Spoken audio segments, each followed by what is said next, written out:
Welcome back to our Dental Spotlight. I'm Dr. Sharma from Provident Dentistry. Hi, I'm Renee. I'm a hygienist at Provident Dentistry at Canton Park. Today we are going to talk about the most commonly asked questions about cavities from our patients. So let me start with a question.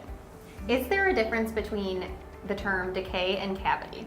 Okay, well, they both are the same to describe the damage to a tooth structure. Decay is when a bacteria in the mouth attacks the teeth and forms a blackish discoloration to the tooth. When a hole is formed, it's a cavity. Cavities and decays are also called as caries. Okay.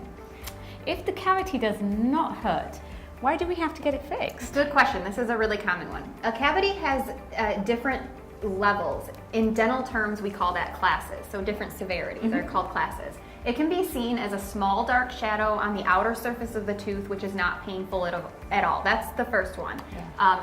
If that goes untreated, it goes into the second layer of the tooth, which may still not be painful.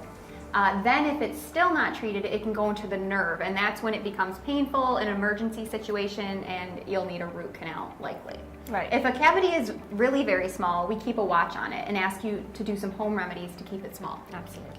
So next question, can it be cured by itself? Well, once a cavity is formed, it can't be cured completely, but it can be stopped from going any further. Flossing daily, sometimes the own minerals in the salivary flow helps that, to prevent cavities. Using fluoride at home, getting in-house, in-office treatment like silvadiamine, that you have to ask your dentist.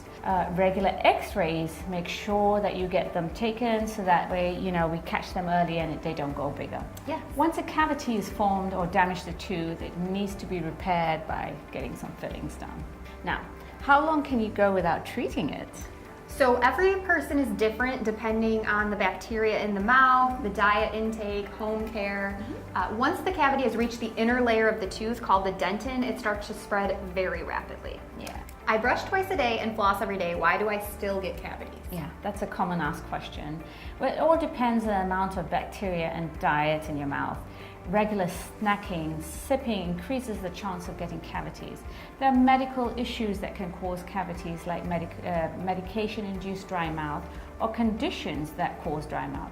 Some people are just born with a good naturally protective saliva, so that helps. Well, can it affect my health? That's another question. Yes, it can. Most people are surprised to learn that teeth and gums are one of the most important parts to take care of to keep your overall health. Right. The mouth is a gateway to the rest of the body. There are many connections to dental disease and systemic disease, such as diabetes, heart problems, and even pregnancy complications. Absolutely. Yeah. Next question. Are cavities contagious? Funny question, but yes, it can spread from tooth to tooth and from parents to little babies. Wow. Now, how can I stop it from getting worse? That's another question. So it's usually very simple, proper oral hygiene and timely restoration, seeing your dentist regularly. Here are a few questions some patients ask us. If you do have more questions, please don't hesitate to contact us. Or you could visit our Facebook page or our website. Thank you.